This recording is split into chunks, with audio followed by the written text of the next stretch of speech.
père serrant contre lui le corps de son bébé, enfant au visage ensanglanté. Des photographes syriens de l'AFP, qui ont vécu la guerre dans leur chair, montrent une vérité sans fard du conflit, dans une exposition en marge du prix Bayeux-Calvados des correspondants de guerre. En photographiant ce que des envoyés spéciaux s'interdiraient peut-être, ils nous confrontent à la brutalité de la guerre. C'est salutaire. À force de se dire à Paris NDLR, plus on ne montre pas d'enfants morts plus, on se protège. Nos règles nous éloignent de la réalité, estime Lucas Manget, directeur adjoint de France Info, qui a couvert le Moyen-Orient, interrogé vendredi à la sortie de l'exposition de 40 clichés de 16 photographes syriens publiés de 2013 à 2017 par l'AFP. Les photos que j'ai prises me brisaient le cœur. Beaucoup n'ont pas été diffusées, personne ne pouvait les regarder.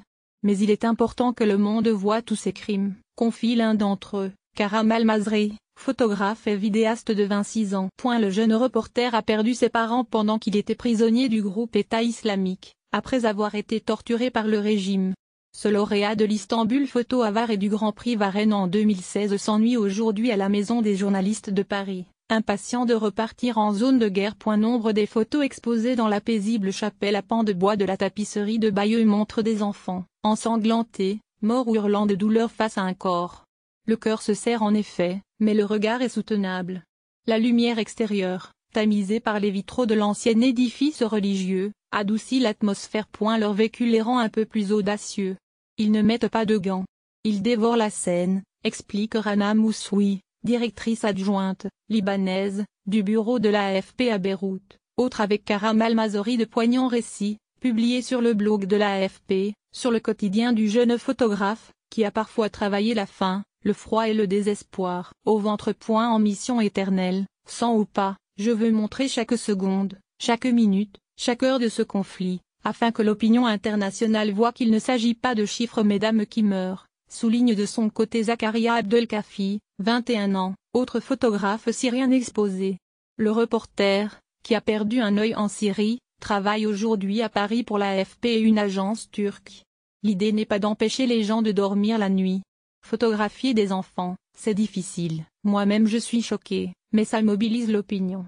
Je me sens obligé de le faire, malgré les problèmes avec les proches des victimes, témoigne Bara Al-Alabi, 25 ans, dont le travail a été primé en 2015 par le FIPCOM, un concours international de photojournalisme créé par l'AFP et l'Émirat de Fujairah Émirats Arabes Unis. Le jeune homme, qui a passé un mois dans les geôles syriennes, vit dans un foyer avec son épouse et leur enfant, au Havre, où il espère poursuivre sa carrière. Les jeunes reporters restent modestes. On ne fait pas de meilleures photos qu'un photographe chevronné.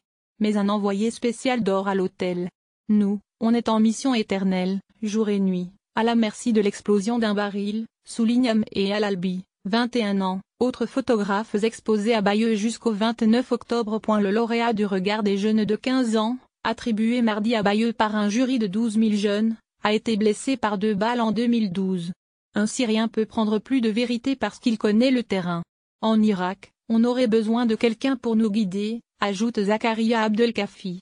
Ce que montrent ces photographes, ce n'est pas une exagération, au contraire, souligne Madame Moussoui, qui connaît bien la Syrie. Tout droit de reproduction et de représentation réservé. Droit d'auteur 2017 Agence France Presse.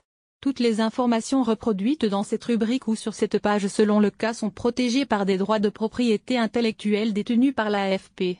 Par conséquent, aucune de ces informations ne peut être reproduite, modifiée, rediffusée, traduite, exploitée commercialement ou réutilisée de quelque manière que ce soit sans l'accord préalable écrit de l'AFP. L'AFP ne pourra être tenue pour responsable des délais, erreurs, omissions qui ne peuvent être exclues, ni des conséquences des actions ou transactions effectuées sur la base de ces informations.